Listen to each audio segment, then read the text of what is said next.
Hello and welcome to Trial TV Live. I am the Squeegee of Justice. Thank you so much for joining us on this very special stream. It is a non-trial stream. It is the Artemis II launch to the moon. First time humans have been to the moon since the 1970s Apollo missions.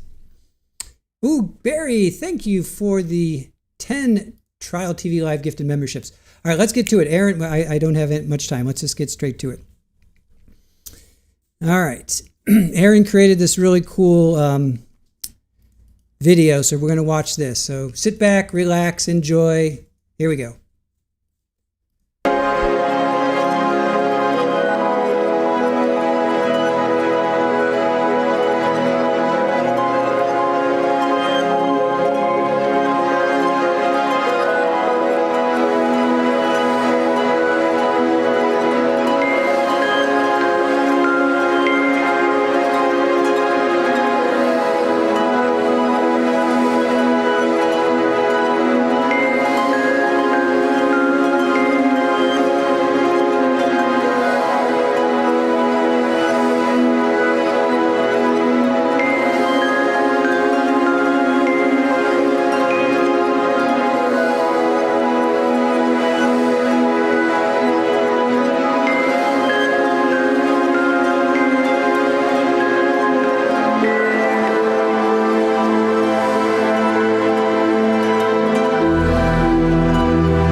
Artemis II is our first crewed mission back to the moon since the Apollo program. A lot of the focus of Artemis II is really checking out systems to be sure that we're ready and well positioned for continued human exploration. My name is Susan Baggerman, and I'm the Chief Health and Performance Officer for the Orion program and the Artemis II mission. And this is 10 Days in Orion.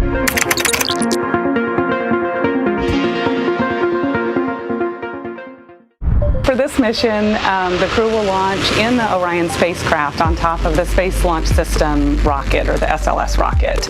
Once they've launched and achieved orbit, shortly after that, they'll perform what's called an apogee raise burn. And that's basically to put them into a high Earth orbit, which is critically important for this flight because it gives the crew 24 hours where they can orbit and check out some of the key systems, but also still be close enough that we could return them to Earth if something were to happen. One of their first priorities is conducting a rendezvous and prox ops demonstration. This is basically just a chance to check out the Orion handling qualities and what it would be like to dock to another spacecraft. They'll continue on checking out many of the different critical Orion systems. They'll be looking at things like oxygen levels within the vehicle, how the CO2 scrubbing system is performing, check out some of the critical medical systems, and be sure that we understand how the crew would do that successfully within the volume of Orion. We also have, of course, systems to feed the crew. They have a potable water dispenser that they'll check out. And then we also have a food warmer. Kind of looks like a suitcase that the crew can use to heat their food. They're also going to check out the flywheel system. We'll have the crew perform some initial exercises. Part of that is to ensure that the flywheel is actually working, but part of it is actually to be sure that our environmental control systems are actually working. For sleeping, the crew will sleep in sleeping bags. Some crew members like to be very tightly bound up, and some like to float very free. For the most part, they can sleep wherever they want within the Orion vehicle. They'll attempt things that may seem pretty easy to do here on Earth, but that are much harder to do in microgravity. They'll use the toilet for the first time and be sure that it's able to flush. I'm Melissa McKinley. I'm the project manager for the UWMS, the Universal Waste Management System. Go into the bathroom without the aid of gravity, without water to collect the waste. It's harder than you would think. So we use airflow to help entrain the waste into packaging to collect it and help the crew member deposit the waste away from their bodies. It is really important that we make it easy as we can for crew and make it comfortable for them because it is a vital part of exploration. I'm Romeo Garza. I am the Deputy System Manager for the Orion Communication and Tracking System here at Johnson Space Center. While we're in the high Earth orbit, there's a couple of things we really want to check out before we commit to going all the way to the moon. First one is just success in communicating with the Deep Space Network. This is a ground network that provides a lot of capability for us to be able to talk back and forth as we go further and further away from the Earth. Step 2 is checking out our emergency comm system. The idea is that if the primary communication system fails, this emergency communication system will be able to allow us to continue talking with the crew and navigate successfully without the primary system. Once the crew has completed that high Earth orbit and checked out all of the systems, then we'll commit to what's called the translunar injection. And this is basically the burn that commits us to the moon. While they're on their journey, they'll do some testing that they quickly don their suit, pressure check it, and be sure that they're able to execute that just to be sure that we would be ready in the future for an emergency. They'll also check out our radiation shelter. If we were to have a solar particle event, we would be asking them to take stowage out of the stowage bay and put it in some specific locations on the vehicle, basically for it to serve as shielding. After completing this journey of over 685,000 miles around the moon, the crew will splash down in the Pacific Ocean off the coast of San Diego. They'll be greeted by the Navy, who will recover the vessel and, most importantly, recover the crew. This mission has been an absolute monumental effort by a large team of people within the human health and performance area. All of our efforts and all of the engineering and the medical discipline that was poured into this mission really resulted in being able to see those 4 crew members, our friends, return safely to the Earth and back to their families.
So I want to take this time to say thank you guys for joining us. We have less than 30 minutes to launch. 28 minutes and 10 seconds and counting. And I am very excited about this launch. I have direct family that are actively involved in this launch, have been involved in this project from the beginning. I have family members that were involved in the Apollo mission. This hits really close to home. So I'm very, very, very excited about this, and I'm glad you guys are joining and you're sharing this moment with me. This is exciting for all of us.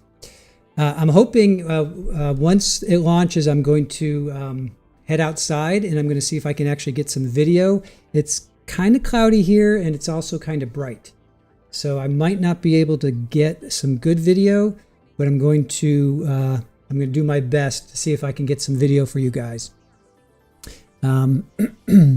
So you'll see me dip out for a little bit,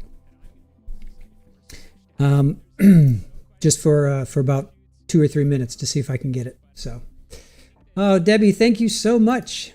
Oh no, I did have to do it. Trust me, this one is near and dear to my heart, and I wanted to share it with you guys. Thank you so much, Debbie. Really appreciate that. Oh wait, here we go. The Orion spacecraft. What are the differences between piloting an airplane and a spacecraft? I think the thing that I first think about is on a spacecraft, it's really all about attitude. It's really not about thrust and getting the airplane flying faster. The spacecraft is already going almost 38, 39 times the speed of sound. So we're really controlling the attitude. Where are we pointing? Where are we looking at out the windows? Where are our antenna and arrays pointing? The software is the primary flyer of the spacecraft. I think that's the biggest difference, especially for a pilot coming into this who wants to get on the hand controllers and put the aircraft or the spacecraft in its proper attitude. In aircraft, the software is really helping the pilot, and I think now it's almost like we are helping the software. So a couple of things we're going to do on Artemis II, right after liftoff, we are going to detach the Orion spacecraft and service module from the interim cryogenic propulsion stage, which is just a lot of words for our upper stage. During that, Victor will be physically flying with the rotational hand controller, the translational hand controller, and doing station keeping on this upper stage. This phase of the testing will be to simulate the flying that we would do if we were docking to another spacecraft like our lander or to our gateway. I think we should show you how we actually control the vehicle. So we've been using terms like rotational hand controller. Rotational hand controller, we say RHC for short, and translational hand controller, THC for short. In an aircraft, you would have a stick and a throttle, but it's the things that you put your hands on to control the spacecraft. And we will pitch, roll, and yaw. Those are the 3 axes in each direction. And then we will also go up, down, left, right, in, and out. And we will assess how precisely that we can control the spacecraft. But we mentioned earlier that the main controller of the spacecraft is software. And so the main way that we interact with the spacecraft is our cursor control device, your absolute favorite. I know you love this CCD. thing. This thing, it looks awkward, it looks weird, but when you get to use it, it's actually a genius piece of gear, and I know it is your favorite. Oh, it is. This is our primary way to interact with the spacecraft. And so what it does is it allows us to determine where we put our focus on the display. So I can move the cursor to a certain display, and then I can move the cursor around to interact with certain fields of data. And it's one of the primary controllers because there are going to be times when we're under 4G, 8G maybe even, and we won't be able to lift up our hands and push the buttons on the display. So this is exactly how we will do it. There is far more information on these displays than we will need to fly this spacecraft normally. But if a system goes off, if something goes wrong, we can dig down into the lowest levels of the computer of all the systems here, and we can take a look, see what's failed, talk to Mission Control in Houston. And then right next to the displays, you see switches and toggles and dials. And so we call those switch interface panels or SIP panels. If the rotational and translational hand controllers didn't work, we also have a backup to a set of switches. Hi, my name is Jeff Simmerow, and I work for Lockheed Martin. We're here in the Exploration and Development Laboratory, where we do integrated testing and verification of the GNC flight software for the Artemis program. GNC stands for Guidance, Navigation, and Control. Guidance is basically, where do we want to go? Nav is, where are we? Controls is, how do we get from where we are to where we want to be? This is the software that interfaces with both the translational and rotational hand controllers.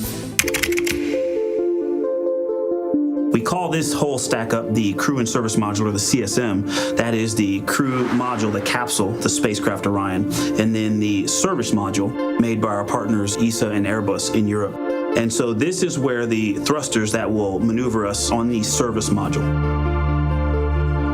My name is Rashid Amikhan. I'm the lead of Assembly, Integration and Test team of Airbus, and we built the European service module in Germany. When the astronaut gives a command to go in any direction, the software is steering every thruster as needed. So it's a balance or a dance between the different engines. So if you provide thrust on one side, you have to counteract it on the other side. And every time you touch the translational hand controller or the rotational hand controller, those thrusters fire. And those thrusters are right near us, and you can hear them banging. It's like bang, bang, bang, bang as you're flying this thing around. To hear it and feel it, and even though it's quite well shielded and that we're in suits and other things, you're still going to hear and feel those thrusters when they fire. It's pretty neat. Yeah. I cannot wait until one of us takes controls and just steers this thing around and looks out at the Earth. We'll be farther from the Earth than a human being has been in a very long time. Let's go. Let's go.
Finding out that I was being asked to fly on Artemis II was a humbling experience for me. Something that I'm really, really excited about, passionate about. For me, it's a huge challenge. And so that was like a special moment for me when the president of the Canadian Space Agency called me and officially proclaimed to me that I would be flying on Artemis II. And then sharing that with my wife and 3 kids was also a very special moment for me, watching their excitement as I pursue a dream of mine. I grew up on a farm outside of London, Ontario, and for some reason I was interested in aviation as a young child, and I specifically remember opening up Encyclopedia A, which is a book before we had the internet, and looking in there for airplanes, but coming across Armstrong, Neil Armstrong, the first human to walk on the moon, and a picture of a human standing on the moon, and it still burnt. That page is still burnt in my brain. And from there on forward, I changed my treehouse into a rocket ship. I had dials, I had gauges, I was going on space missions. I've been inspired by space exploration from an early age, and so this really is full circle for me. It's kind of where it began, going back to the moon.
Awesome, awesome, awesome. Thank you, Aaron, for that. Great job there. All right, let's get to the live feed. Looks like they're at a hold. Let's see here.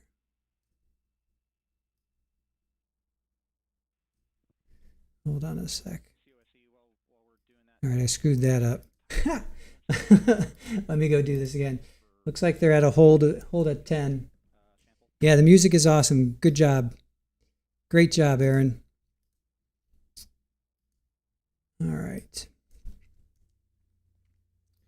They're at a hold at 10 From our minutes. perspective, the allowance is effectively up to 30 seconds, up to 3 samples based on the 1/10 hertz. So hold on a sec. This is not an LCC violation, I believe.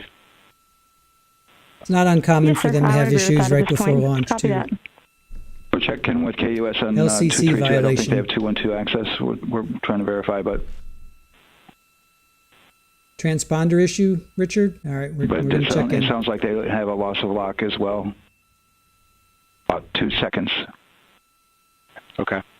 And I guess for both KUS and COSE, do we have lock now? That's affirmed. We do have lock for COSE.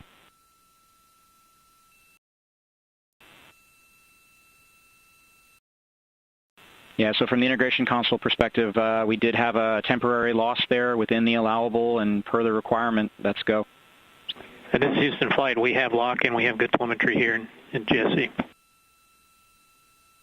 And KUS has reported too they have good lock now. So with all of that, OSC, then are we in a go configuration per your LCC? Yes, sir. Recommendation would be go. Okay. LPE, you concur with that? Yes, sir. LPE concurs go. And Launch Director? Yes, sir. Launch Director concurs go. All right, and I'm going to go ahead and just verify everybody has everything else complete, Launch Director, and if we do, we'll be ready to pick up the poll at that time, unless there's something else that you're aware of. No, sir. Let's verify all our work is complete, and I would like one last check of our constraints list. All right, let's see. OTC, are you still waiting for ComConfig, or are you... That is affirmed, sir. Okay, is that your only open item? Yeah, OTC, this is CVSC. That 400 step 290 is complete. Copy. Okay, so OTC, you're complete with all your work? That's affirmed. All right, copy that. STC? STC is complete. And GTC? GTC is complete. Okay, excellent. All right, and LPE, just want to verify we have no open constraints at this time. No open constraints. We have a clear board, sir. Okay, tracking the same here. And Launch Director, with that, we are clear and ready to pick up the launch readiness poll with your go. All right, sir. I am go for the poll. All right. And for all personnel, this is the NTD conducting the Artemis II launch readiness check. Verify ready to resume count and go for launch. OTC. GTC is go. STC. STC is go. GTC. C's go. MCO. CO's go. Safety Console. The safety console is go. LPE. LPE's go. RTD. RTD's go. Houston Flight. Houston Flight is go. ROC. ROC is go. And CDR. Cruise go.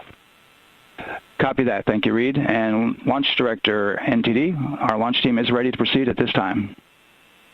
All right, NTD, I copy all. At this time, I'll perform my poll. Attention on the net. This is the Launch Director performing the final poll for launch, verifying no constraints, and go for launch. EGS, Program Chief Engineer. Artemis Chief Engineers are go. Copy, thank you. EGS, Chief Safety Officer. The Artemis CSOs are go. Copy, thank you. Range Weather. Launch weather is go. Thank you, LWO. And Artemis MMT Chair. MMT's go. Thank you, John. And Integrity Launch Director. Good Air was Charlie PLT. Thank you, Charlie. This is Victor. We are going for our families. MS1. This is Christina. We are going for our teammates. MS2. This is Jeremy. We are going for all humanity. All right, Charlie, your Artemis II crew is go for launch. Full send. I copy that. Reid, Victor, Christina, and Jeremy, on this historic mission, you take with you the heart of this Artemis team, the daring spirit of the American people and our partners across the globe, and the hopes and dreams of a new generation. Good luck. Godspeed, Artemis II. Let's go.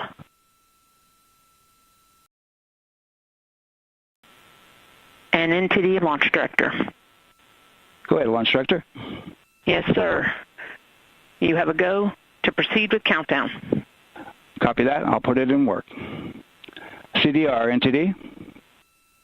Go. Your risers and initiate short purge per your EPROC 10.1.1, steps 8 and 9. 10.1.1, 8 and 9 going to work. Copy. CVSE NTD, start and verify recordings of our Orion cameras. Copy. Okay. Well, there you heard it. RSR NTD. RSR. They're getting ready to start terminal count. arm rotation enable at this time, please. It's currently at T-minus 10 minutes. Once we wrap up this last bit of work, SNA arm rotation enable complete. We're going to start that clock. Copy that. Thank you. Integrity crew, close and lock visors.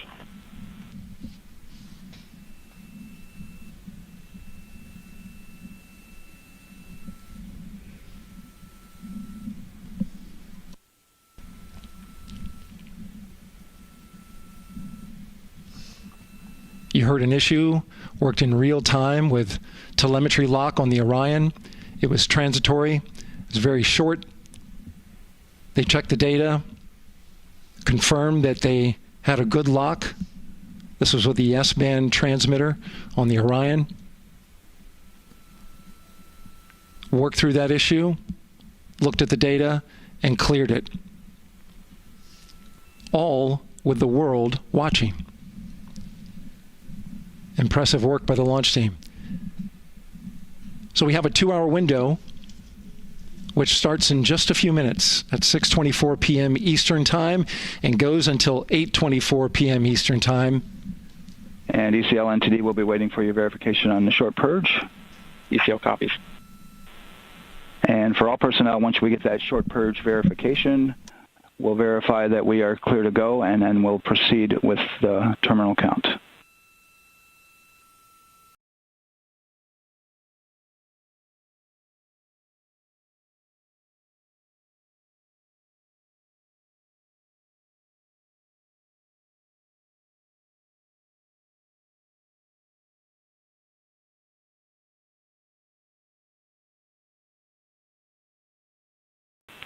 ECL time estimate?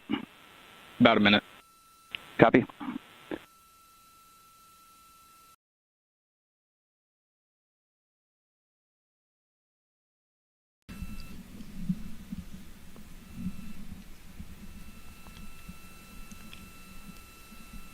So we're going into the launch window, but not by much, it looks like. Just wrapping up some final work. And once that's completed, you'll hear NASA Test Director Jeff Spaulding ask for the ground launch sequencer operator to go ahead and start the clock. The ground launch sequencer is an application software. It runs on top of the launch control system in the firing room, acts like a conductor of an orchestra, executing hundreds of commands in precise order and timing. It's all autonomous. NTD CCL 212, short purge initiation is verified. All right, copy that, and we're verifying our constraints.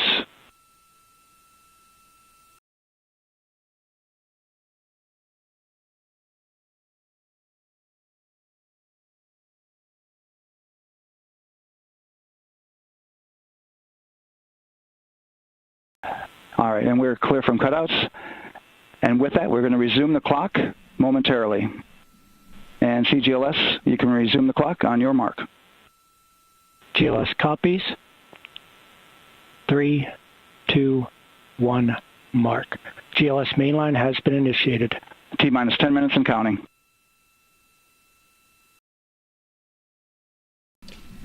And that begins terminal count. Our new T0 is 6:35 p.m. Eastern Time.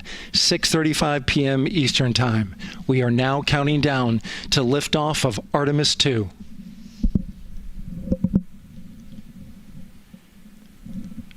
From now on, you're going to hear two voices on the loops. If everything goes nominally, NASA Test Director Jeff Spaulding, who's directly managing the launch team, and Alex Bendelos, the GLS operator who closely monitors the software. He has the ability to stop and restart the countdown.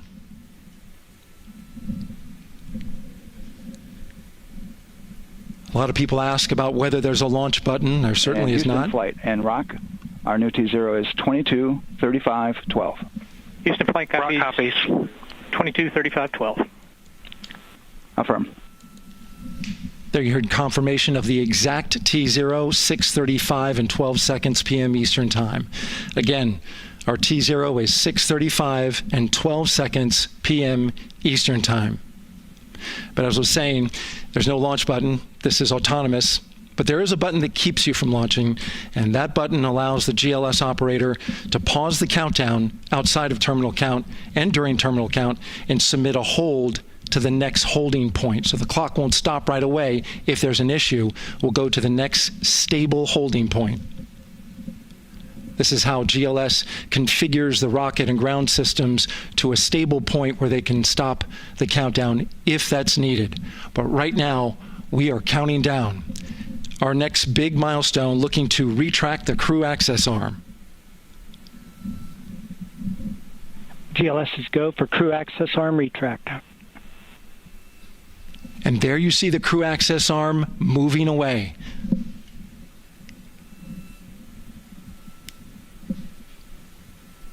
That's the path that the astronauts took to ingress into the rocket.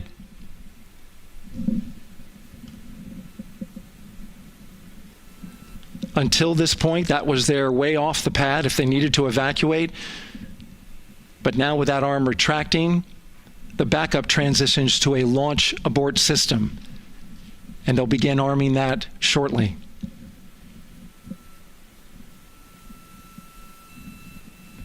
Of course, the launch abort system, great shot there of the crew access arm retracting away. The launch abort system is the tower at the top, and that's what would pull Orion and its crew off the top of the rocket in case of an emergency, whether it's on the ground or in flight. This is critical safety hardware that protects the lives of the astronauts.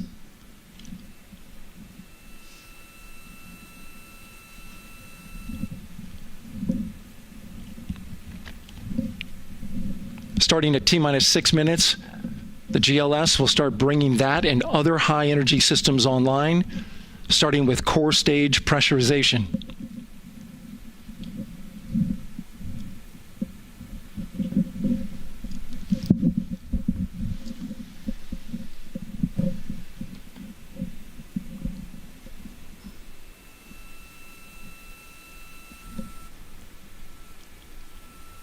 Weather is 90% go. The range is go. All systems are go.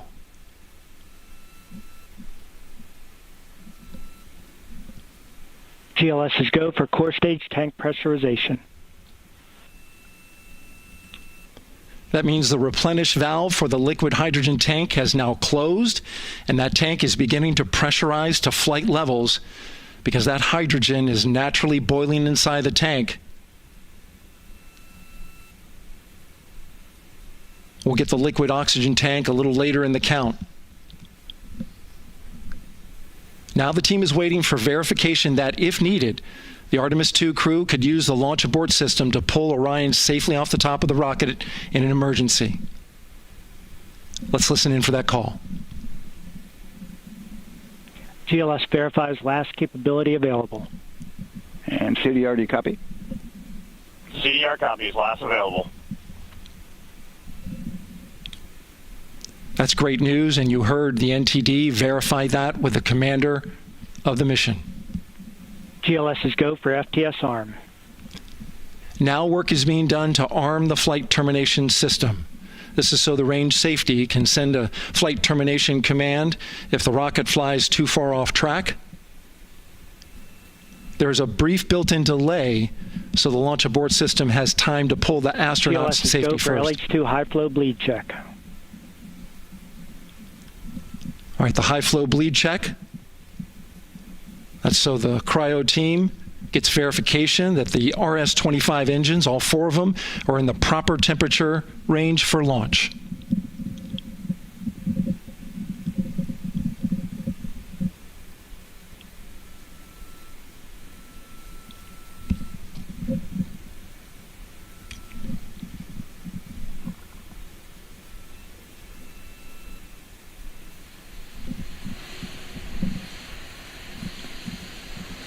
GLS is go for core stage APU start. Core stage APUs start. Those are auxiliary power units, high-speed turbines which provide pressure to hydraulic pumps that steer the RS-25 engines. We're going to see a gimbal test a little later at T-minus 2 minutes and 30 seconds. This is what allows that to happen.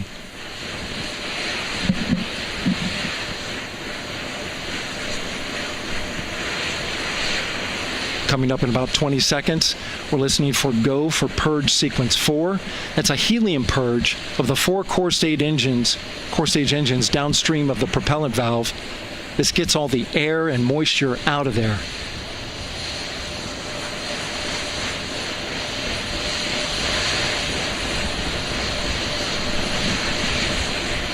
GLS is go for purge sequence 4. Moving through the milestones. All is looking good.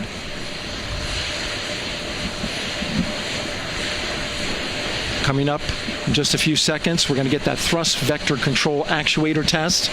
This is a gimbaling of the engines.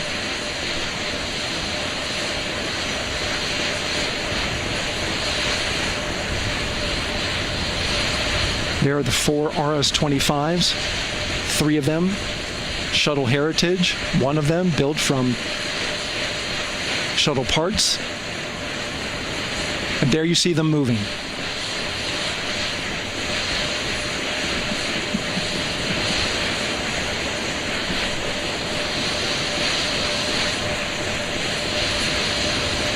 Now we're going to start moving the power from both the upper stage and the lower stage of the rocket to internal, taking ground power away and now going to battery power. GLS is go for upper stage to internal power.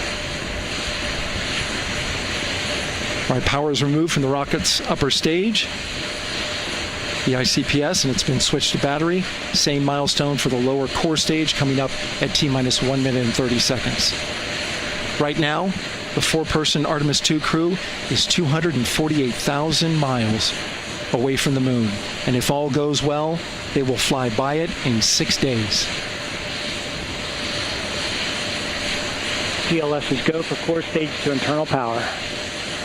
All right, there's the rocket's core stage, which houses 3 flight computers, is now on its own power. There's no more hold time because there's no more margin on these batteries. So we would have to recycle back to T-minus 10 to recharge if we had a hold.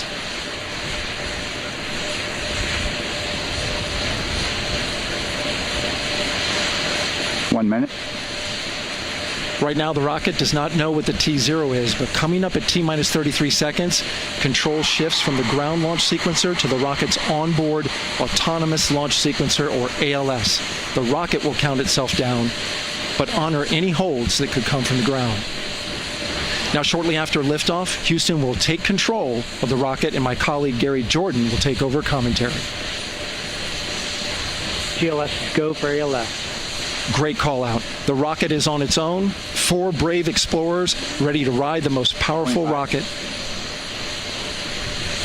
NASA has ever launched. Sound suppression water is flowing. 15. And here we go. 10, 9, 8, 7, RS-25 engines lit. 4, 3, 2, 1. Booster ignition. And liftoff. The crew of Artemis II now bound for the moon. Humanity's next great voyage begins. Good roll pitch. Roger, roll pitch. Houston now controlling the flight of Integrity on the Artemis II mission around the moon. Integrity, AMT high. AMT high. On time, passing 30 seconds into the flights. Integrity passes the alternate MECO. Target milestone. Mission Control Houston seeing good performance on the 4 main engines. Space Launch System core stage. Integrity, 3 miles in altitude. Traveling more than 1,200 miles per hour.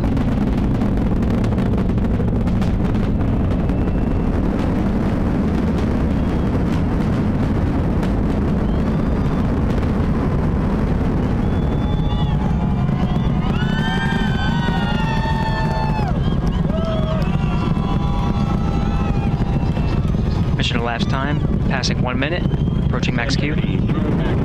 On, Ponce de Leon. Stan, we have you loud and clear on Ponce de Leon. Have you the same. Communication signal transfer confirmed as Integrity and its crew go supersonic. Approaching 90 seconds into the Artemis II mission. Integrity is 14 miles in altitude, 8 miles downrange, traveling more than 2,600 miles per hour.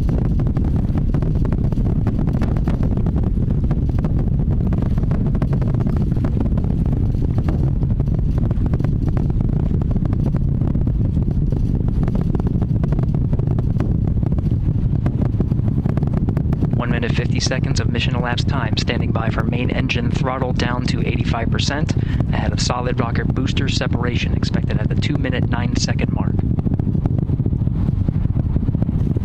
We see throttle down.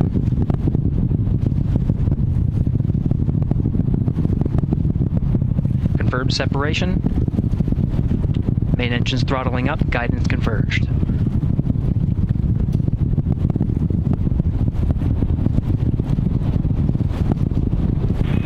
Integrity, guidance converged, performance nominal, upper stage RCS ready. Copy all, Stan. Integrity, SM priming complete. SM priming complete. 2 minutes 45 seconds of mission elapsed time into the Artemis II mission. Thrusters on Integrity and upper stage confirmed in a ready state, ahead of service module fairing separation.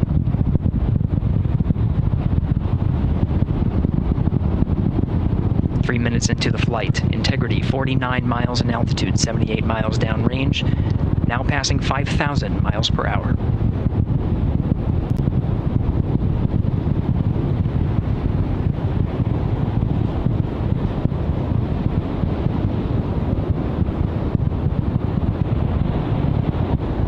Standing by for launch abort system jettison. Houston Integrity, good last jettison, great view. Copy jettison, Team Eco 8+02. We see the same on board, Stan. And Houston has you loud and clear on TDRS at the Kármán line. Outstanding, Stan, we have you the same. 3 minutes 50 seconds into the flight of Artemis II, Wiseman, Glover, Cook, and Hansen cross the boundary to space with good comm checks. GPS signals acquired after last jettison now working on internal checks to verify accuracy. Flight Dynamics Officer analyzed the time of main engine cutoff, confirmed at 8 minutes 2 seconds, time of MECO.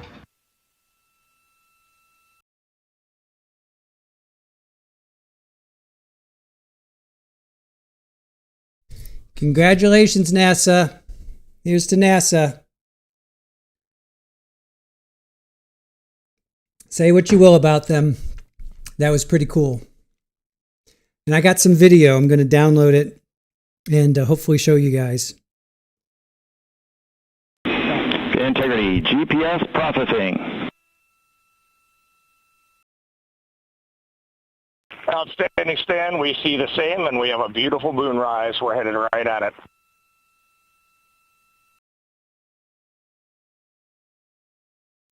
Approaching 5 minutes into the flight, Commander Reid Wiseman confirms he has visuals of his destination. GPS guidance, navigation, and control software finishes internal checks and sends to navigation channels. Integrity, 3 engine press. 3 engine press. On time, now passing 5 minutes 20 seconds of mission elapsed time into the Artemis II mission. At this point, 3 good main engines are all that's needed to carry Integrity to a nominal main engine cutoff target. Though at this time, we're seeing 4 good engines here in Mission Control Houston. Integrity, 75 miles in altitude, 330 miles downrange, approaching 10,000 miles per hour.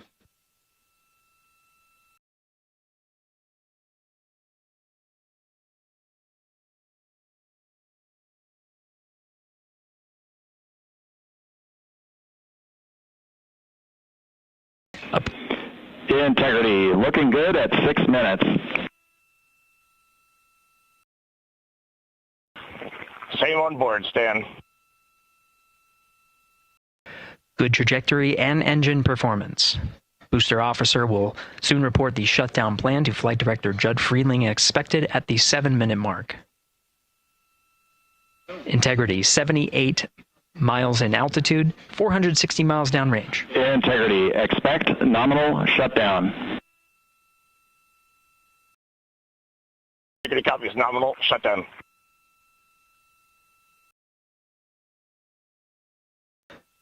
Six minutes 40 seconds of mission elapsed time. Shutdown plan is as expected.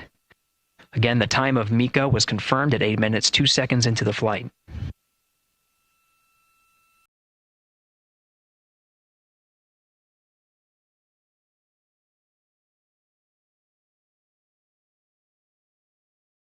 Seven minutes of mission elapsed time.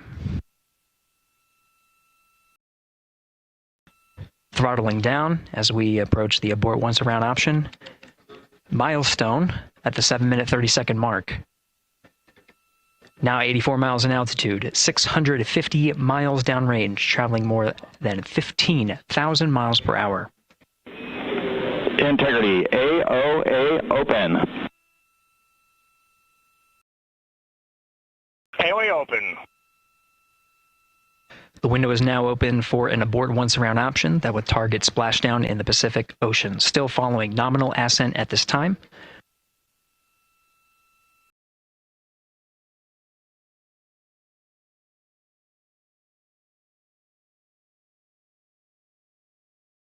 About 10 seconds remaining until the main engine cutoff of the Space Launch System core stage.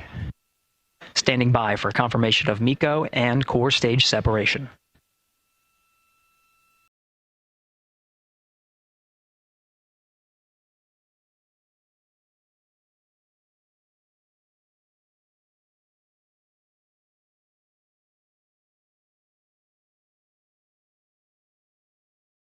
Integrity, nominal MECO, core stage separated.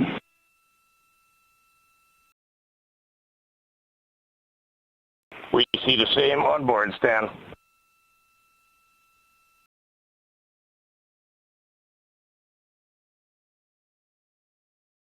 Eight minutes 40 seconds into the flight, we have a nominal main engine cutoff heading in the right trajectory on the way to swing around the moon.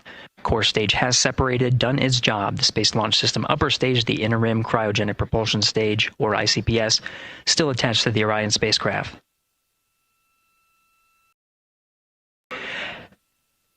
Nine minutes of mission elapsed time. Integrity crew of Reid Wiseman, Victor Glover, Christina Cook, and Jeremy Hansen now in orbit around the Earth at the beginning of their journey to the moon.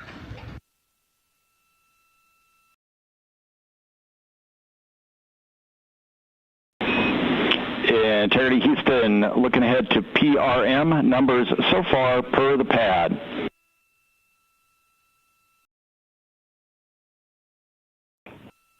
Copy that, Stan. Numbers for the pad.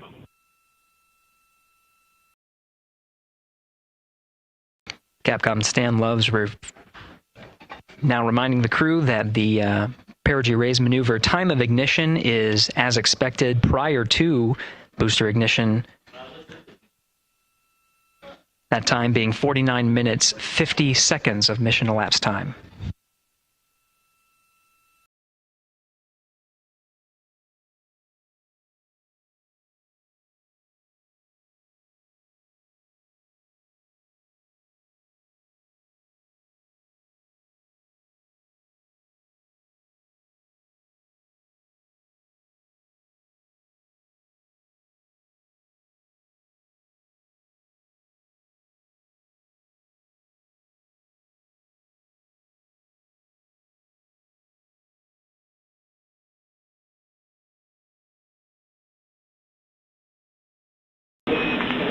Integrity, good. Neds deploy.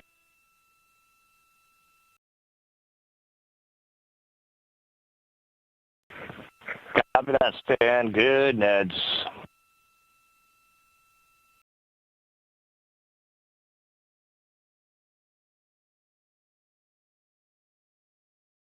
And Integrity Houston for PWD setup. Just a reminder, halfway open on the secondary. So now these solar array wings have to open up. Halfway open.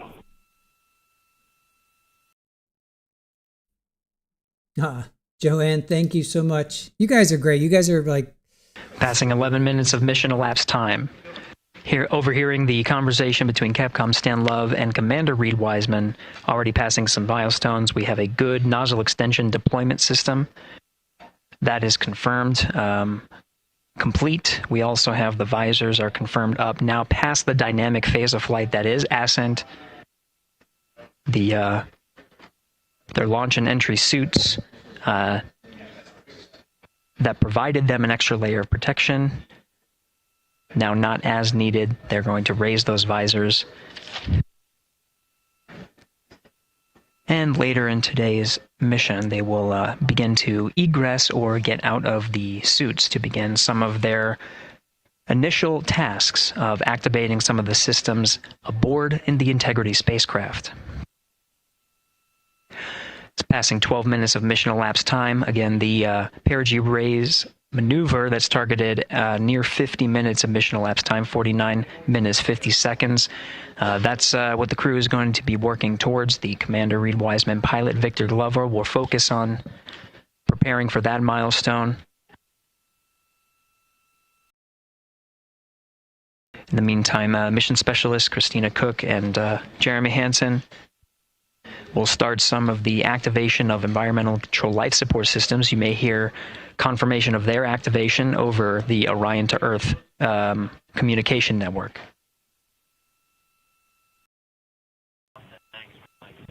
Houston, C3 aux power back in auto. Copy C3 aux, and we're 2 minutes to maneuver.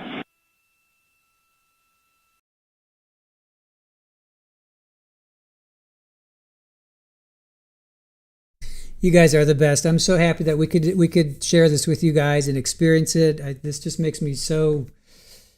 You have no idea how much this makes me feel. I'm happy to share this with you guys. Your kids are looking at it, watching it. 13 minutes and 30 seconds of mission elapsed time. We're going to continue to follow the crew of the Artemis II mission. They are beginning their journey around the moon to verify the systems that will take us to its surface. An incredible ascent. Artemis II is underway. Reid Wiseman, Victor Glover, Christina Cook, and Jeremy Hansen begin their journey to the moon. Still milestones to come up as we await solar array deploy and the critical burns that will get Integrity into high Earth orbit around the Earth before engines are fired to get us around the moon. We'll keep tabs on Integrity and its crew from here in Mission Control Houston. But for now, we're going to send it back to you, Megan and Nicole at the Kennedy Space Center. Very jealous to hear how the launch experience was over on the Space Coast. Yeah, Gary, for people who are just joining us, welcome back to the Space Coast. All right. I'm going to show what I was able to record. Wait, hold on. Oh, what's going on? Okay, hold on. Barry, member for 10 months. Cable, thank you guys. You guys are really just making me feel really, really really happy to be a part of this group. You guys are the best. I really appreciate you all. You really have no idea how much it means to share this with you guys. As I said earlier, I have family that have worked, in-laws that worked on the Apollo mission, direct family that work at NASA, that have experiments on the ISS, that worked on the Orion, that are currently working on the Orion. I will give you just one text that I received from a family member.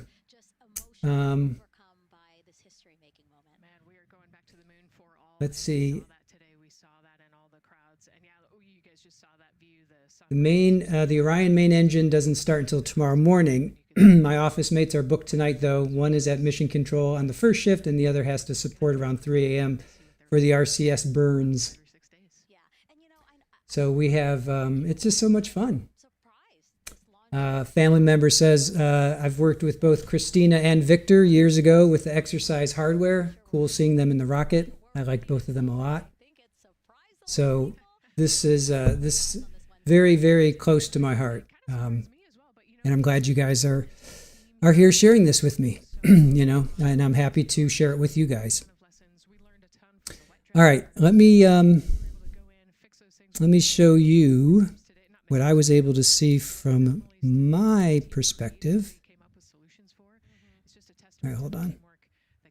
Let me pull it up here. And so we can continue to watch Christina, Reid, Victor, and on their way now to the moon, in Earth's orbit, and awaiting the next in-flight milestone. Oh wait, okay, hold on a sec. I need to do a video. Just a second.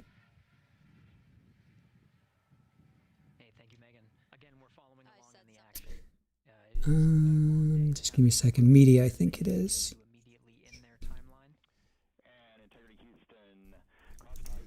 Launch. We copy Houston. Thank you.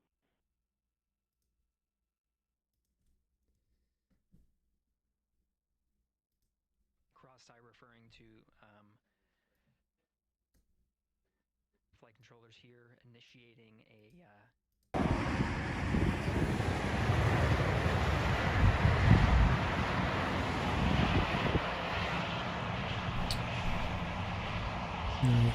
Why can't I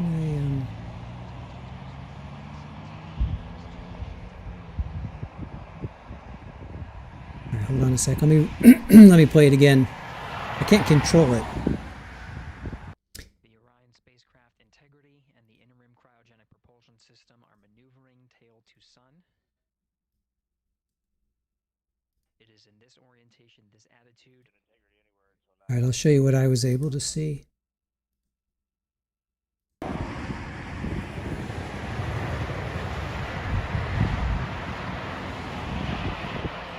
All right, so that's what I was able to see.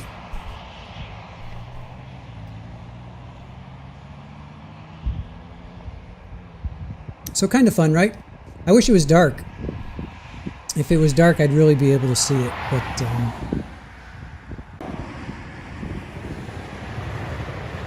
so there it is. That's what I was able to see. It's pretty cool. And if it was nighttime, because I've seen SpaceX launches that show that plume coming back. It's really cool.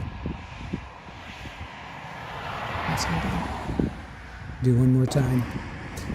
All right, yeah, like SpaceX, you've seen that plume that comes out of it. I think I have video of that. I'm pretty sure I have video of that. Yeah, so that's pretty cool. Nighttime definitely would have been better, but all right, just reload it again. Yep, there it goes. Pretty cool. Was not able to hear it. I was not able to hear it. but was able to see it. So,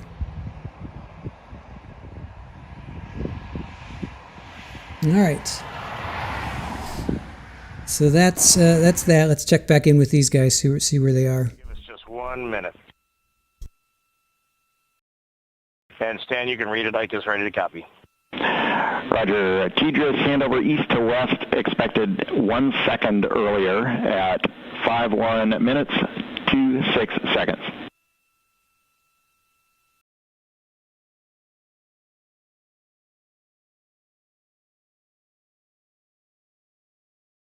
Hi, Stan. We copy 1 second earlier for 5126 TDRS east to west, and saws are starting to deploy. Thermal knives are firing. We concur. Thanks for the report.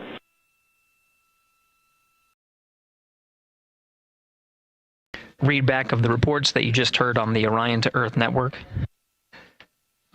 Integrity has maneuvered tail to sun. The RL-10 nozzle on the end of the ICPS is pointed towards the sun, and the solar array deployment sequence has begun. With the deployment confirmed, it'll be several minutes until they are what is called in a latched position. Once they are latched and confirmed to be drawing power, they can switch the mode to ATO and continue along the mission. The teacher's handover at the pad, that message meant the crew was provided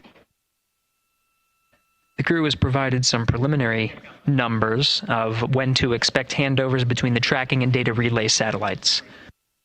Currently orbiting Earth at an altitude of 545 statute miles above the Earth, they are in a near-Earth network communication system. The tracking and data relay satellites, geosynchronous satellites that are stationed about 23,000 miles above the Earth.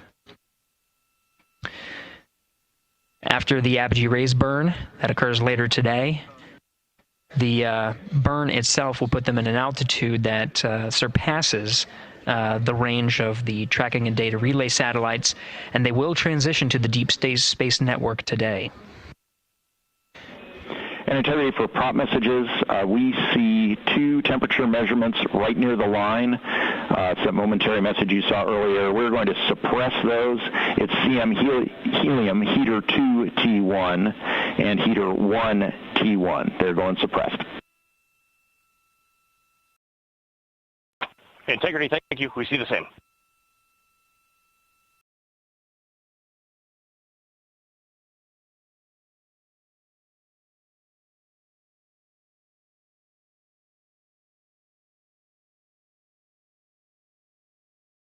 All right, because I kind of missed it, I was outside. I actually want to rewind it. I want to rewind it and watch it again. Let's watch it again. Because I kind of missed it. Because I ran outside, so I actually missed the launch. So I want to watch it again. Let's watch it again.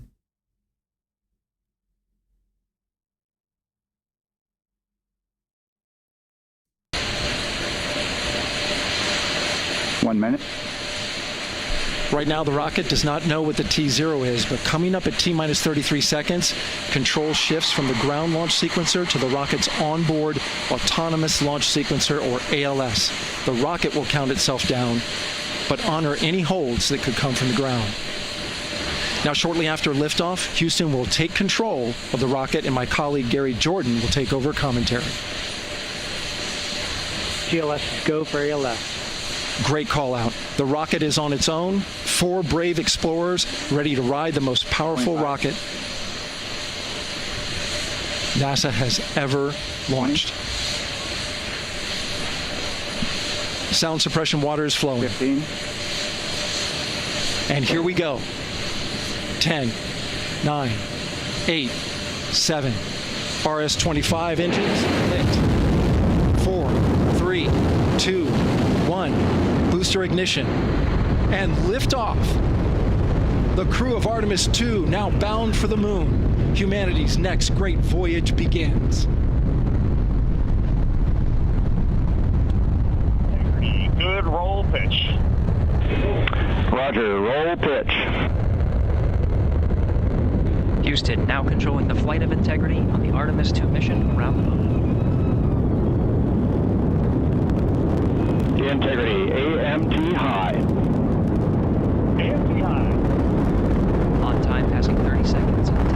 seconds. Integrity passes the alternate beacon. Target milestone. Mission Control Houston seeing good performance on the main engines. Space Launch System core stage.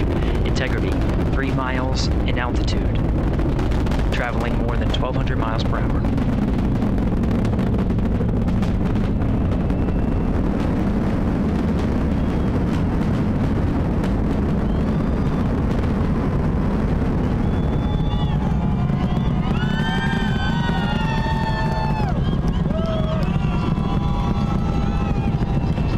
Mission elapsed time, passing 1 minute, approaching max Q. On, Ponce de Leon. Stan, we have you loud and clear on Ponce de Leon. Have you the same? Communication signal transfer confirmed as Integrity and its crew go supersonic. Approaching 90 seconds into the Artemis II mission. Integrity is 14 miles in altitude, 8 miles downrange, traveling more than 2,600 miles per hour.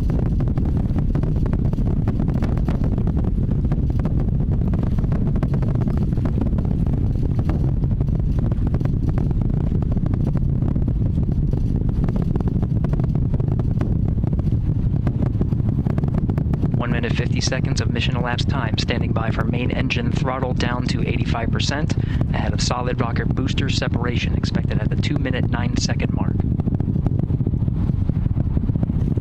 We see throttle down. Like, that sound is just amazing. The frickin' rockets are just... That is just some serious power. Main engine's throttling up, guidance converged.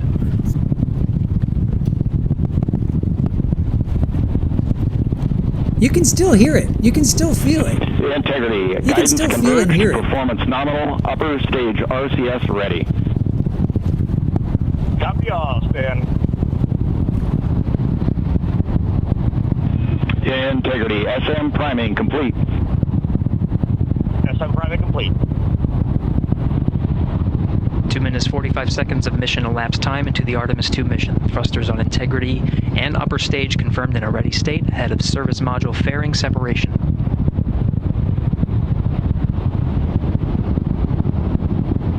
Three minutes into the flight. Integrity, 49 miles in altitude, 78 miles downrange, now passing 5,000 miles per hour.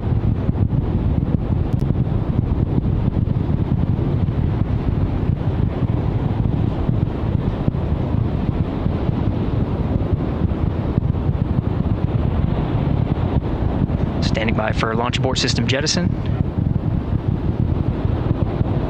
Houston Integrity, good last jettison, great view. Yeah, Pammy, the concussion that they feel, right? I've never actually been to the launch. I've been there. I was ready to see a launch, but it got scrubbed for 2 days, and I had to come back home. But I can only imagine what those people are feeling, you know? I mean, that's just amazing. Absolutely amazing. All right. Screw it. Let's watch it one more time. This is history, right? This is history. Let's watch it one more time. One more time. Why not? One more time. I got to hear these rockets again. Control shifts from the ground launch sequencer to the rocket's onboard autonomous launch sequencer, or ALS. The rocket will count itself down, but honor any holds that could come from the ground. Now, shortly after liftoff, Houston will take control of the rocket, and my colleague Gary Jordan will take over commentary. I'm gonna turn up the volume too. Go for ALS. Great call out. The rocket is on its own. 4 brave explorers ready to ride the most powerful rocket. 4 brave explorers ready to ride the most powerful rocket NASA has ever launched. The most powerful rocket NASA has ever launched. Sound suppression water is flowing. 15. And here we go. 10, 9, 8, 7. RS-25 engines lit. 4, 3, 2, 1. Booster ignition. And liftoff. The crew of Artemis II now bound for the moon. Humanity's next great voyage begins. Good roll pitch. Roger, roll pitch. Houston now controlling the flight of Integrity on the Artemis II mission around the moon. Integrity, AMT high. AMT high. On time, passing 30 seconds into the flights. Integrity passes the alternate beacon. Target milestone. Mission Control Houston seeing good performance on the 4 main engines. Space Launch System core stage. Integrity, 3 miles in altitude. Traveling more than 1,200 miles per hour.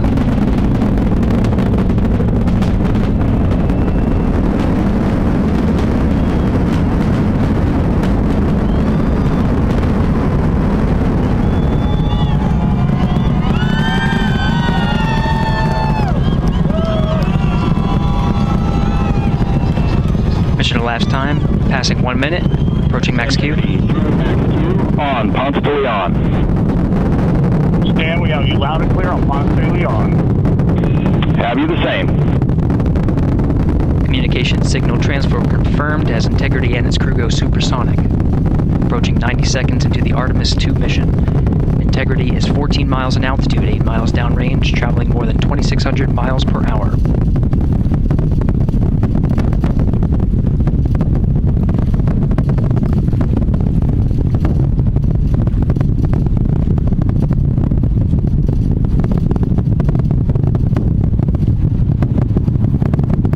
Minute 50 seconds of mission elapsed time, standing by for main engine throttle down to 85%, ahead of solid rocket booster separation expected at the 2-minute 9-second mark. We see throttle down. It's just beyond. You can't even fathom the power that these rockets. Confirmed separation. Just beyond comprehension. Main engines throttling up. Guidance converged. It's just beyond comprehension. Power that these rockets are exerting. All right, Integrity, guidance converged, performance nominal, upper stage RCS ready. Copy all, Stan. Integrity, SM priming complete. SM priming complete. 2 minutes 45 seconds of mission elapsed time into the Artemis II mission. Thrusters on Integrity and upper stage confirmed in a ready state ahead of service module fairing separation.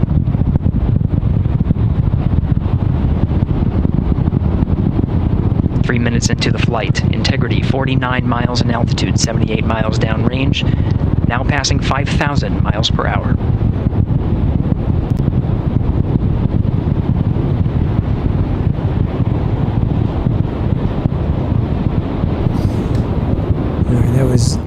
That was beyond cool. That was beyond cool. All right, I'm going to play my my thing one more time. All right, so this is what I saw.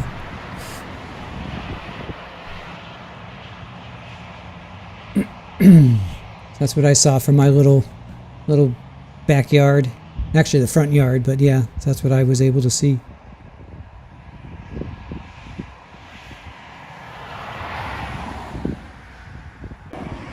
All right, let's catch up to where they are now. All right, so they pull 4 Gs, 4 times the gravity. They pull 4 Gs, and humans pass out around 8. So that's not too bad. But 4 Gs, that's just incredible. Let me see if I can find a video of pulling 4 Gs.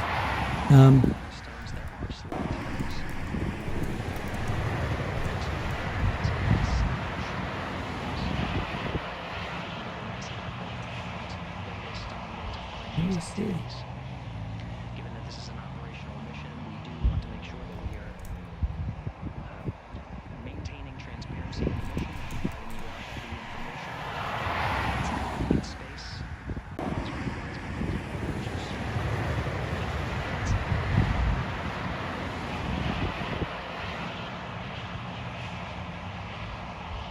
Trying to find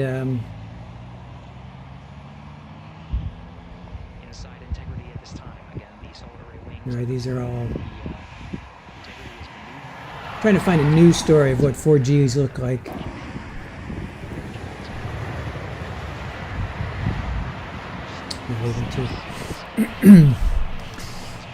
All right. Wizard, you're not far from Wright-Patterson. Bet everyone watched it. Oh, I'm sure. Hola, I used to live beside where they were testing the Concorde, and it looked like it looked a bit like that, less smoke. Yeah, I remember the Concorde. I definitely remember that. That was huge. Tony, my high school buddy, says 4 Gs in space, 28 Gs on Earth. Is that true, or are you punking us? I'm not necessarily going to believe anything that you say. I'm not 100% sure I believe you. Ruth, thank you. Debbie, it was pretty clear out? Yes. Yes, it was. It's exciting, man. This is freaking history, you guys. Thank you, Red Pen.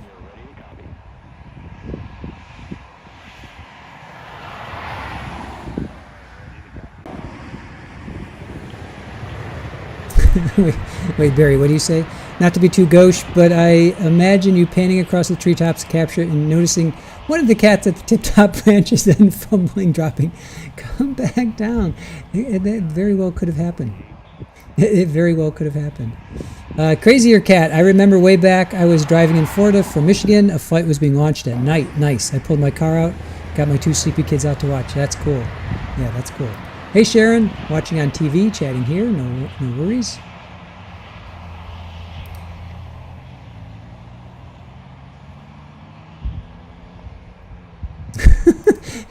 Yeah, you definitely made that up.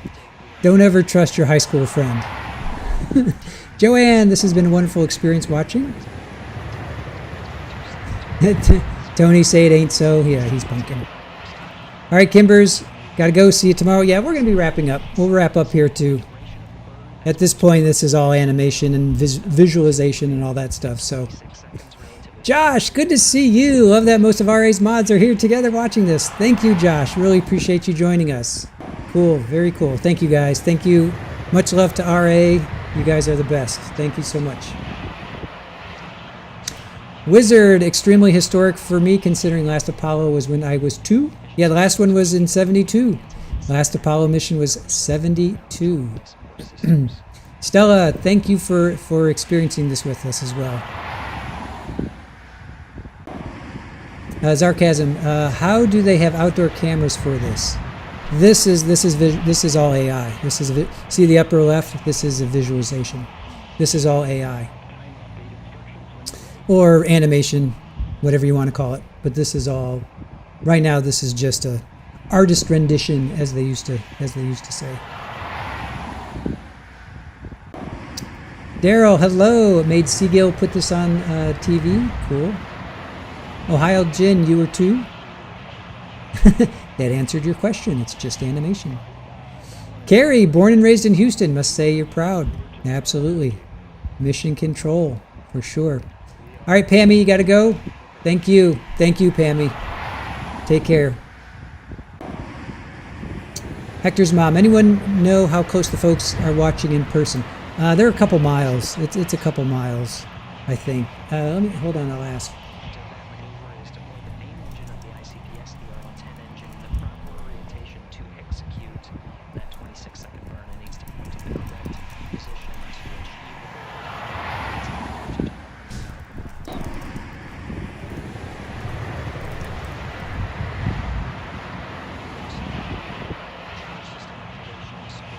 I think it's a couple miles, but I'll find out in a second.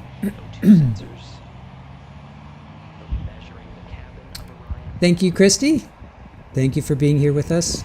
All right, Katrina, you're going to take off as well? Everybody's going to leave? Yeah, we're going to take off as well. I think we're going to wrap it up here.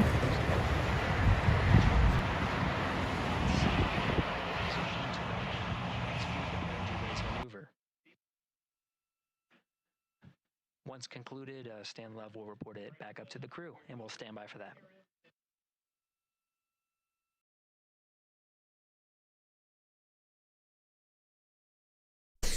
All right, I'm just waiting to, I guess I could Google it.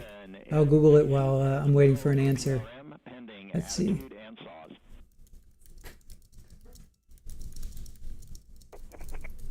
Hey, we copy. MCC is go. 2.3 miles. You can watch a launch as close as 2.3 miles, which is considered the closest public viewing. But then you can go to all these beaches, right? You got Banana Beach, Playa Linda Beach.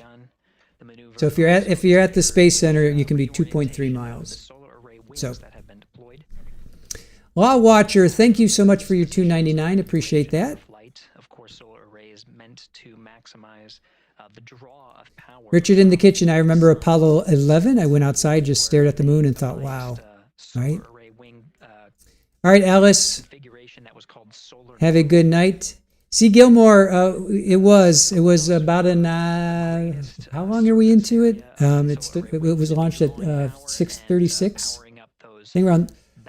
They're about 40 minutes post-launch. We replayed it a couple times, C. Gilmore. I'm going to, if you want to rewind it, we replayed it a couple times. Back up about 15 minutes, you'll see it. We played it a couple times, but it was about 40 minutes ago. Don't go. You want to watch here the next phase and/or communication? To take on the loads imparted by the ICBS. All right. We'll stick around for the solar. We'll stick around for this. 26-second burn. You can see in the animation here, the solar array wings are in motion, and the attitude is being reconfigured to point the engine in the correct direction. Those solar array wings being pointed forward.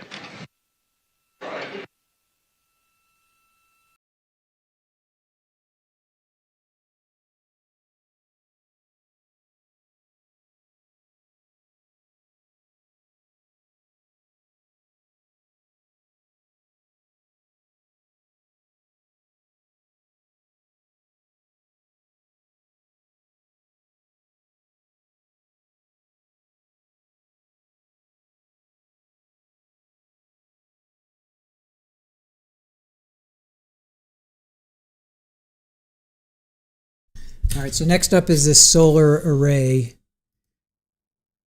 You're getting a live look inside the Artemis II mission flight control room. The team you see here oversaw the ascent of our 4 astronauts inside Integrity, launching at 6:35 and 12 seconds p.m. Eastern Time. Now, again, this room will be occupied 24 hours a day, 7 days a week, with flight controllers shifting on 3 shifts to oversee 24/7 operations of Artemis II while in flight. We will cover that live on the NASA YouTube channel, and we'll be covering that around the clock as we begin to wrap up our coverage here on NASA Plus. Before I do want to send it over to our colleagues at the Kennedy Space Center. And to my colleagues, it was a pleasure to join the teams at the Kennedy Space Center and be a part of such a historic launch. Here in Houston, again, we're turning our attention to the mission. And for now, we'll say farewell and thank you to our colleagues there for today's launch coverage. We'll see you again soon for Splashdown. This is Mission Control Houston, sending it back over to Megan and Nicole at the host desk.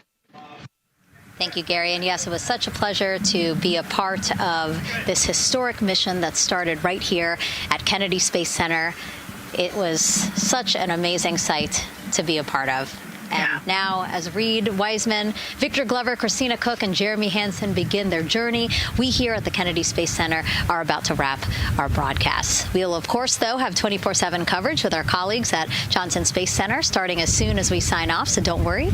You can follow along our 4 astronauts every minute of their nearly 10-day journey to the moon and back. Nicole, I'll definitely be watching it, and I'm sure you will, too. Yes, of course. You know, they just started, right? The launch was beautiful. This was a historic day. They're on their way back to the moon for the first time in over half a century, but they've got a lot of work ahead of them, and so we're excited to see what they have to do and excited to test out the Orion spacecraft. Mm-hmm. This is a test flight after all, and we're excited to see what we can learn from this mission. Mm-hmm. Very humbling, inspiring. It was really amazing to be a part of this, and I'm so glad that so many people joined along by either watching here in person or watching online. And of course, Nicole, thank you so much for sitting through this, answering questions, adding so much context and information that really brought a lot out of what we saw today. Oh man, I had a blast. You're a rock star. You're a professional. This was great. Oh, you're great. So this was a wonderful day.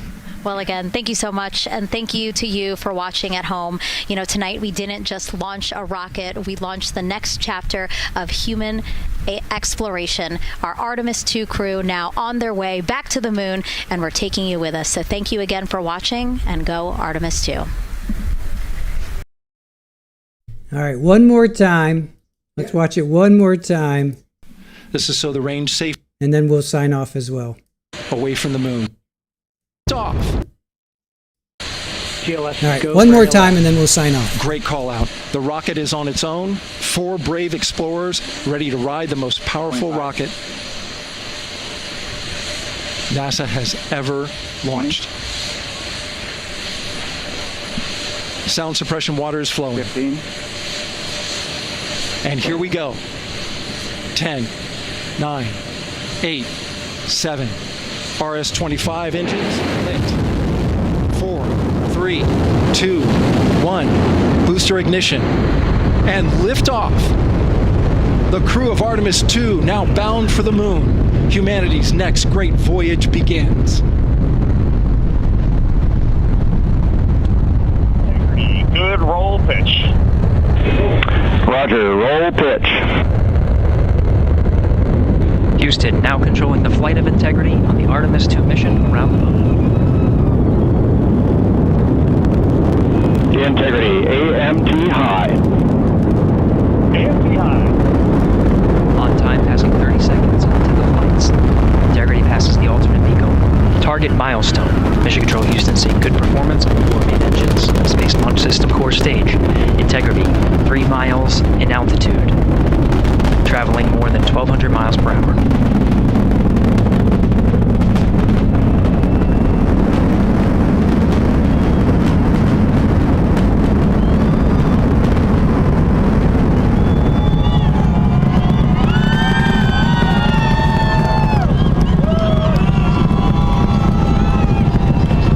Mission elapsed time, passing 1 minute, approaching max Q. On, Ponce de Leon. Stan, we have you loud and clear on Ponce de Leon. Have you the same? Communication signal transfer confirmed as Integrity and its crew go supersonic. Approaching 90 seconds into the Artemis II mission. Integrity is 14 miles in altitude, 8 miles downrange, traveling more than 2,600 miles per hour.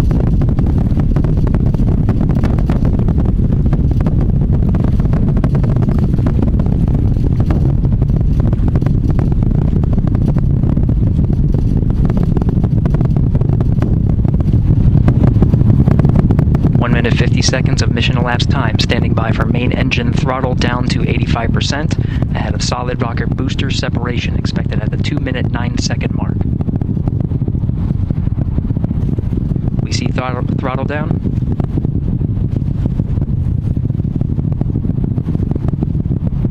Confirmed separation. Main engines throttling up, guidance converged.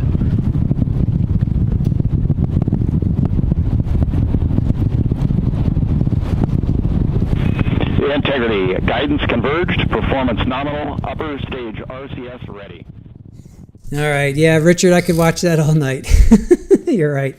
Nan, good to see you. You needed this today more than I knew. Absolutely. All right, Debbie, have a good night. Thank you for, wait, hold on, let me move.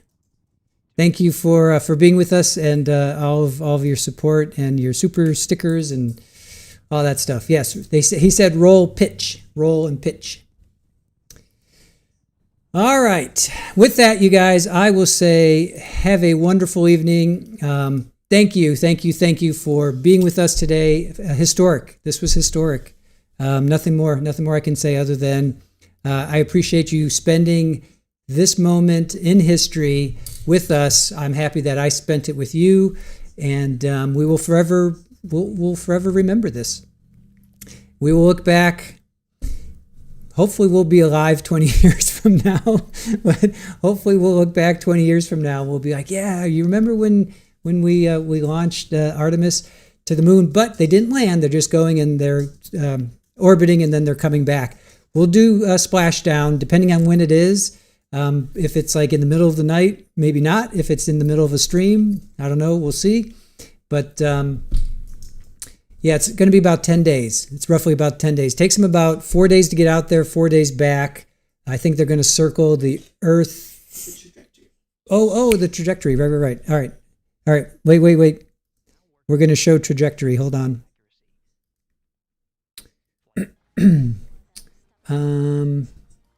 Should I just rewind what you did?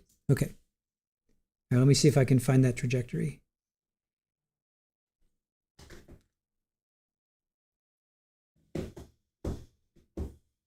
All right, sorry for this, guys. Aaron created this great video, and I gotta play it.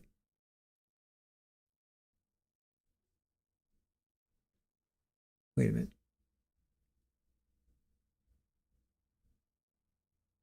Hold on a sec.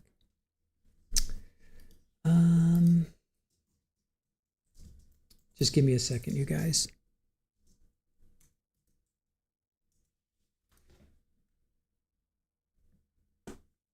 We'll show the trajectory in a second. Where is it? It's not there.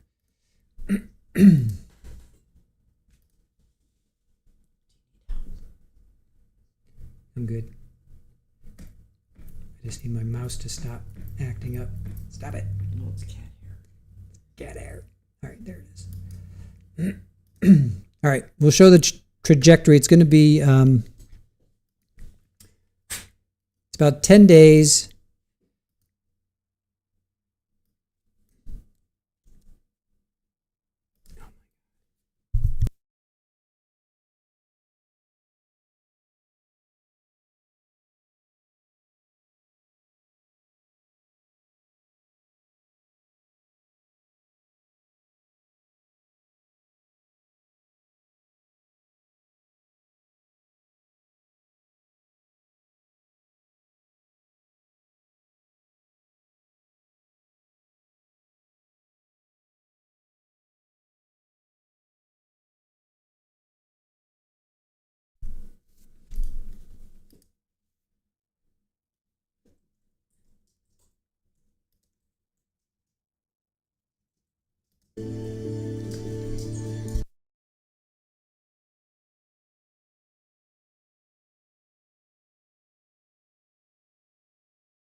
All right, so that's their trajectory, that's their orbit, that's their mission.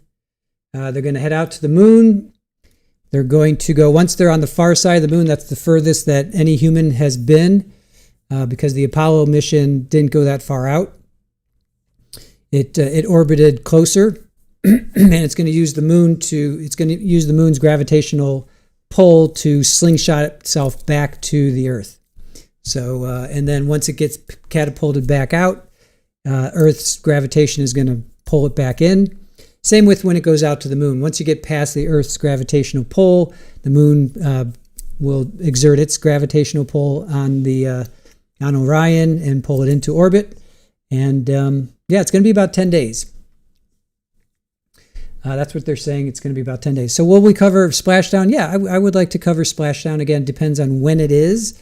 If it's in, it won't be in the middle of the night because they're going to splash down. It should be daytime, and hopefully it won't be during a stream. If it's like on a weekend, that would be awesome. What's 10 days from now? What's the 10th? That would be, it's like a Friday. So 10 days from now is around a Friday. So yeah, if it's on a Friday, cool. If it's on a Saturday for sure. We'll definitely cover it on a Saturday. So, all right, you guys. What's the purpose of the mission? Is to get back to the moon. Purpose is to get back to the moon and space exploration. So many things come out of NASA. You guys have just no idea. Cell phones, technology, communications, telemetry, just anything and everything that is you could think of comes out of NASA, and this is all part of it. So eventually to get back to the moon and then on to Mars, space exploration. It's like what's at the other side of that hill? What's at the other side of that mountain? It's humans wanting to explore. Not right now, Jennifer. That's for, I think, 2 years. Ola, you were saying 2 years from now. That's ambitious, I think. They want to build a moon base within 2 years or starting in 2 years, but that's pretty ambitious. But this is the first step to possibly building a moon base. Velcro, there you go. Exactly. Yep, science. It's called science. This is the first time they have humans in the rocket, so they are testing. That is true. Yeah, they did one. Did you change you changed your profile again? Ola, you're so funny. Every time you are in chat, you change your profile picture. Yeah, they had one launch. It was unmanned, unpeopled. There was nobody in. They did one launch, I think last year. Is it last year? Anyway, they did a launch and nobody was in it. Now they have it crewed.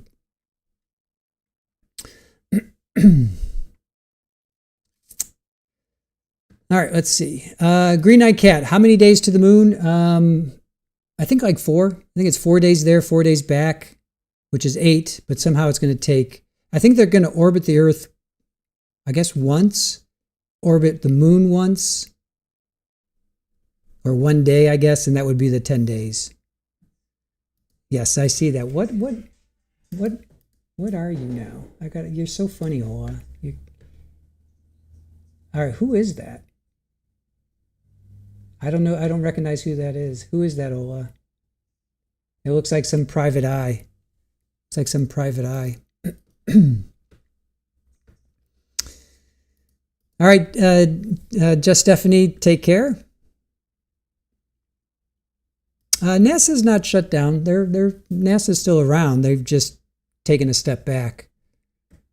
They've taken a step back. But they're not shut down. They're still active. They've just taken a step back. They're not as active as they have been. All right, you guys. With that, I will say have a fantastic evening. Really appreciate you guys spending your day with us with the Tremaine Jones trial, and then now NASA, the Artemis II launch, going back into space to the moon. Really appreciate you spending history. You guys spent history with us today. So I will remember this forever. I hope you guys remember it as well. And I hope this left you with a good feeling about humanity, because here at Trial TV Live, we cover the worst in humanity. Tonight, we saw the best in humanity. This is what we can accomplish when we work together. So with that, I will say thank you, take care, and we will see you tomorrow, guys. Bye.